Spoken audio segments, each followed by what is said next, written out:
All right, ever since I was a little pup, I went to the Bronco games. I'm trying to understand why Denver and the Denver Broncos have this wonderful love-hate relationship. And I don't know about it in any other city. I know it's not political, but there's something about the Broncos, and I'm curious why. So to answer some of those questions, Jim Saccomono, the VP of Corporate Communication for the Broncos. Well, John, thanks for having me on. And you know, it's not political, but it's certainly sociological, and it ties into our society. It's true, the Broncos in Denver, the following, the passion is almost like, more like one of those college towns that we're all familiar with, Norman and Lincoln, Tallahassee, et cetera, where the passion is so deep-rooted, it's incredible. Talk to me a little bit about that. I mean, I remember growing up with the Broncos. Yeah. I grew up in, what was the year we went to the Super Bowl the first time? 77. 77. I was about, 12 or 13, and it was just magical for me with Craig Morton and Haven Moses. And I still run into Haven every now and then, and he says he can catch the ball as well as he ever could. He just can't get to the ball anymore. But he, you know, it was, as for a kid, it was a pretty magical time. And I get that, but why is it that we have this love of football compared to all the other sports? I mean, we have a pastime that's baseball, but football has this gladiatorial feel, it has this regional feel, and we put our government money into it. We bought a stadium to use 10 times a year. I mean, that's an incredible public investment for 10 shows a year. Why is it that football is so crazy to begin with? Well, what is it, if you could boil it down? Well, I think football and television are a wonderful marriage. You know, in baseball, you really can only see the pitcher, the catcher, the umpire, and that guy behind the waving his hand. But we know that football and television is a wonderful marriage. You only play once a week. So it's like Dallas or Who Killed JR. It's easy to follow along and say, boy, next week we've got these guys or those guys. So you play one game a week. And I also, though, think that in Denver, the Broncos were the first major league sports team. And even as ragtag as it was, the first one happened to be, I don't know what, the one that had the public consciousness more than any. And, you know, we're delighted about all the teams we have. But I've written several times that the Broncos are probably, and I don't mean to sound pompous, the soul of the city. How we do on Sunday seems to affect so many people, positively or negatively, on Monday. Is that healthy? I mean, you must love that in your role, and the team must love it. But good God, and tell me if I'm wrong on this. I think Denver is one of the most, if not the most, sports-crazed cities in the nation. Yeah. Well, I don't know if we can do much about it, be it healthy or not healthy, John. But we always would tell people that, you know, it's a game and we need to have a life and be good citizens and do everything. But the passion is there, and it doesn't take much to stir it up at any given time, as you well know. And that never changed. When we went to the Super Bowl, we won that, it was 77? 77, yeah. We beat the Oakland Raiders to get into the Super Bowl. I remember this as a kid. And that night on CBS News, Dan Rather said it's going to be Big D, Dallas. Big D versus Little D. And all of Denver was like, who the hell are you calling Little D? Yeah. And I think that first Super Bowl, by the way, and you've referenced it a couple of times, John, it was magical. It always is. Now, you won that, you won, of course, in 97 and 98 back-to-back. But for Bronco fans who suffered through the early years, there's really nothing to compare with what happened in 77. Really kind of a miracle Orange Crush year. It was this weird Cinderella story. And and then ties the city's psyche to that team even tighter. So when we talk about how it is now, it was born this way a long time ago. Baseball has history. Baseball, you know, my old man grew up in the Bronx, but he was a Yankees fan. He can remember all the players. He remembers going to the stadium. And you don't change the uniform. It has this history. Football is getting old enough that it is starting to have history as well. And those first several decades of the Denver Broncos were an embarrassment. You know, this was a terrible team, but every year, you know, they kept coming back and people just kept coming in. How many games have we sold out? Well, we've sold out 44 consecutive years. So the Broncos have not had a non-sellout since 1969. Has any other team done sellouts that? Before that? Washington is a little ahead of us in the NFC and overall. But they're older. But they're older, and the Packers are not, believe it or not. No, we're number 2 behind Washington and number 1 in the AFC. We've never had a non-sellout for 44 years. Teams also have perceived personalities. Right. You know, the Raiders are seen as kind of dirty and physical. The Steelers, they're overpowering. They're very strong. That black uniform has done a lot. What's the brand of the Denver Broncos? Pat Bowlen used to say, we're the team that wears that silly orange uniform and plays up in the mountains. And he was being facetious as to how people around the country looked at us. But we say that's okay with us. We love Denver. We love Colorado. We love our orange. And we are the team that wears orange and plays in Colorado 52-80, and we're proud of it. All right. Well, let me take that one on for a second. Orange is sacred, all right? I grew up with orange. Why the hell, 12 years ago, did you guys switch to those blue uniforms? And now, thank you for going back to those obnoxious orange uniforms. I don't know what it is, but that orange, you know, it's not flattering. I love it. No, I think orange is just such an odd color for anything, but it works. For some reason, we identify with it. You know, it's also Frank Sinatra's favorite accent color, and more than red. I love orange, but orange, as uniforms go, we know that everybody doesn't just wear navy or black or the standard thing, like charcoal, like a man's suit. So everybody's got their own color. And, you know, we rebranded to navy and orange, although we said that the orange sticks out more. But it didn't. Can we be honest? It did. It was not predominantly orange. The fans loved orange. Right. So a couple of years ago, as soon as we could, because we would have changed a year before then, but we had, the league makes you wait a year for any change, because also they want to make sure you're really going to go through with it. Otherwise, teams might change every other week. But yeah, we're orange, and that's the one that's just the natural one. Our fans love it. As soon as we went back to it, it seems like we didn't have to mention wearing orange. Every fan dug into the closet, and it was a sea of orange, and remains that way, and hopefully will for many, many years. How many years have you been with the Broncos? 36. 36. Well, don't say it like that, John. 36. That's a career. How did compare or contrast 36 years ago when you took the job, what the Broncos were like to today? Well, when I took the job, the team had just gone to the Super Bowl, so everybody was giddy, and I think it was exciting, and everybody was giddy. But what developed since then is, first of all, a foundation, and then growth on top of the foundation. That the team had gone to the Super Bowl one time. Then Pat Bowlen bought it, and now they've gone 5 more times. And now, best home record in football in the last 34 years. I could give you all kinds of statistics like that. Most times in the playoffs, most this, most that. We've got a whole bunch of those going. So that now you're sitting there as one of the respected franchises, with also the only owner in football history to have 300 wins in his first 30 years. So you've had a very, very successful owner. You've had great stability. And, dare I say, John Elway and Peyton Manning. Well, which go back. Which adds to the brand quite a bit. Was Bowlen the owner when you took on? Because remember, it was Phipps, and then was it Kaiser? Yeah, and I was hired. We had some cheap owners way back when. We were hired by Jerry Phipps, and and he was trying to bring the team to a position of respectability. It finally happened. Respectability. Then Edgar Kaiser bought the team, and that was a short run. He had it for 3 years.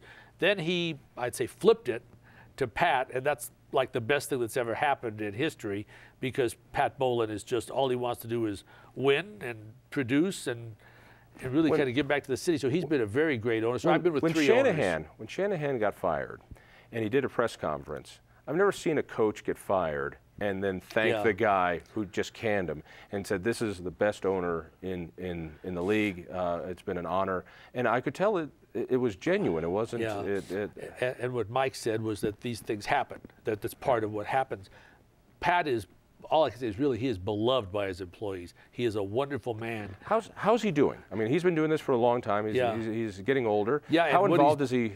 He's still in every day, and he's still the ultimate guy that everything goes through. But he turned over the presidency of the team to Joe Ellis, longtime executive with the team. So Joe Ellis is the team president. Meanwhile, John Elway is executive vice president in charge of football operations. So Joe and John, I won't say they make all the decisions because they run them by Pat, but they do all the heavy lifting.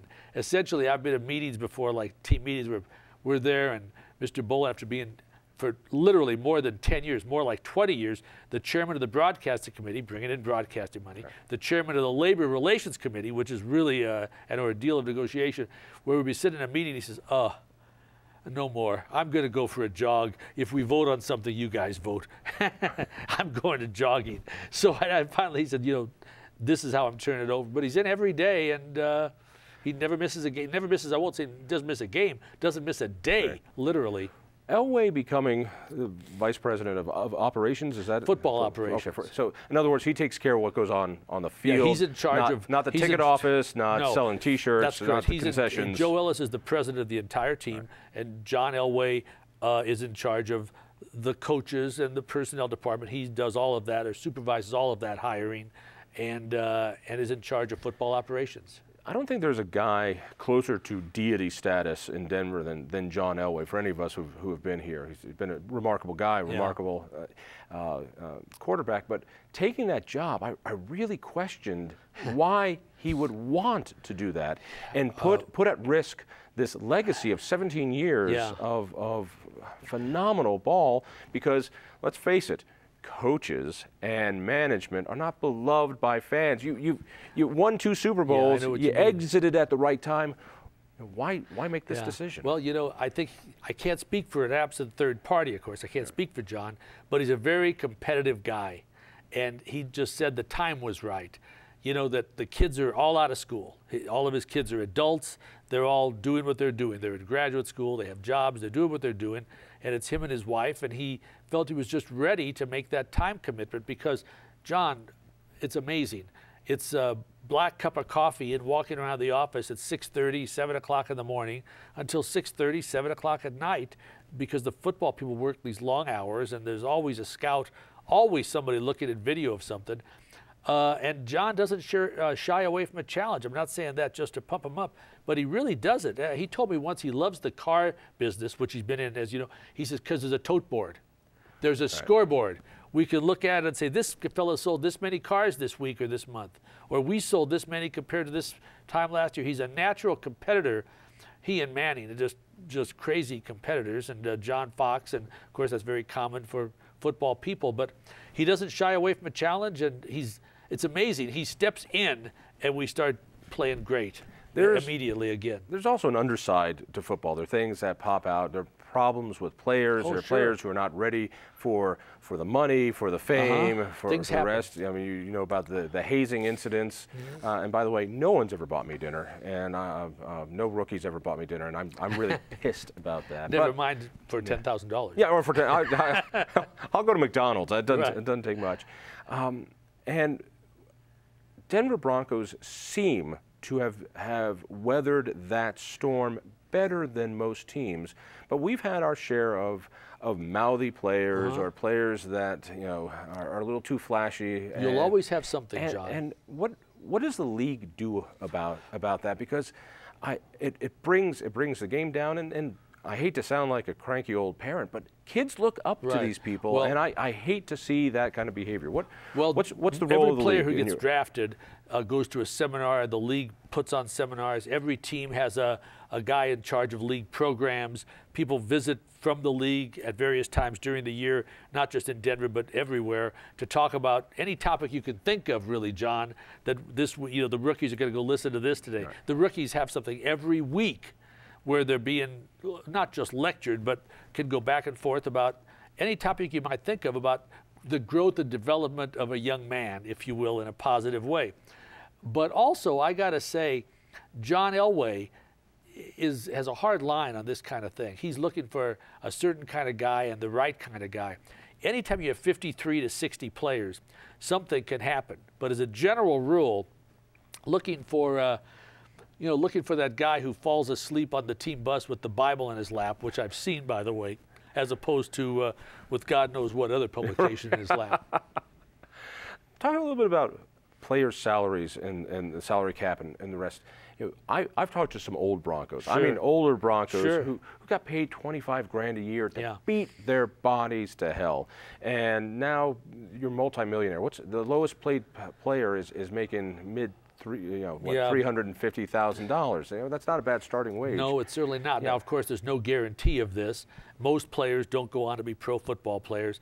I guess I can only say it's reflective of society overall, with entertainment people, and that people I saw that Johnny Depp got $76 million for the most recent Pirates movie and so forth. And so at the top of the line, performers and entertainers get paid a lot, and so do the players in football they're and worth other it. sports. In your opinion, they're worth what we pay. Well, they're the reason we go to watch the games.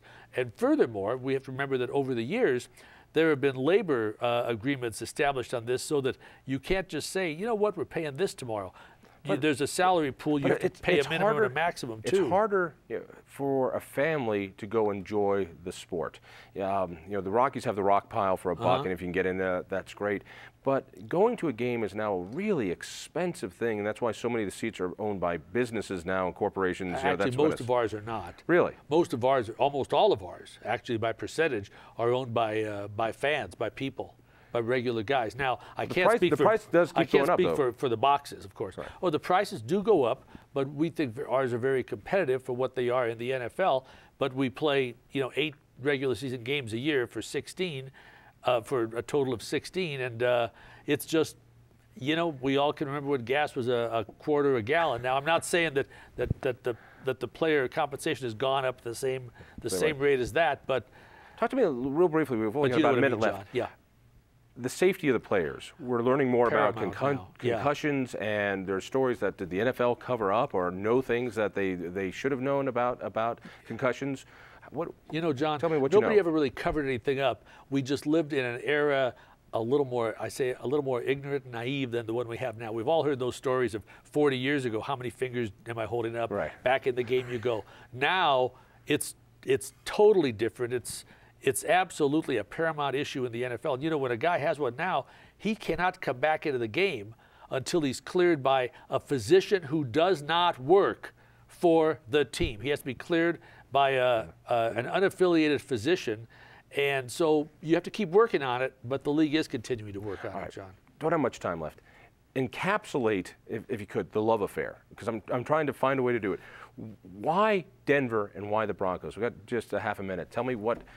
Well, I believe the team almost moved in '64. Jerry Phipps bought it, and it became, instead of the team that people didn't much care about, the team that we almost lost. And now they're here. Season tickets that year, after a terrible year, went from 4,000 to 22,000. They began to be sold out in 35,000-seat Bears Stadium, and forever and ever, here we are. Jim, thank you, and you've done a great job. Love the Broncos. Thank you for doing it. You wear some orange for me. See you next week right here on Channel 12.